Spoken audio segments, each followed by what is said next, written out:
আপনি কি জানেন জান্নাতে এমন এক কবর আছে যার সুঘ্রাণ স্বয়ং রাসূল মেরাজের রাতে পেয়েছিলেন? এটি ছিল ফেরাউনের দাসী হযরত মাতিসার কবর। কেন তাকে তার সন্তানদের সামনেই ফুটন্ত তেলে পুড়িয়ে মারা হয়েছিল? চলুন আজ সেই লোমহর্ষক ইতিহাস জানি।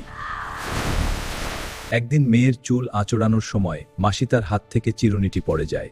তিনি বলে ওঠেন, বিসমিল্লাহ। তুমি কি আমার বাবা ছাড়া অন্য কাউকে ইলাহ মানো? মাসিতা নির্ভয়ে বললেন, হ্যাঁ, আমার এবং তোমার বাবার পালনকর্তা আল্লাহ।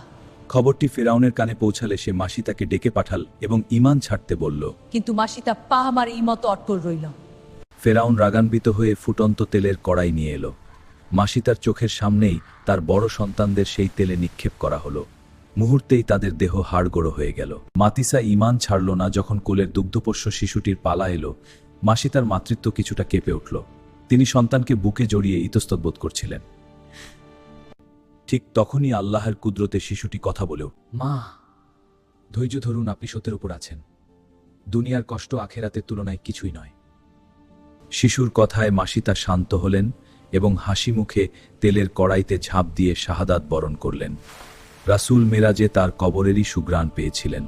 মাসিতার এই ঈমানদীপ্ত ঘটনাটি শেয়ার করে অন্যদের জানার সুযোগ করে দিন। এমন আরও হৃদয়স্পর্শী ইসলামিক ভিডিও পেতে আমাদের ফলো করে সাথেই থাকুন।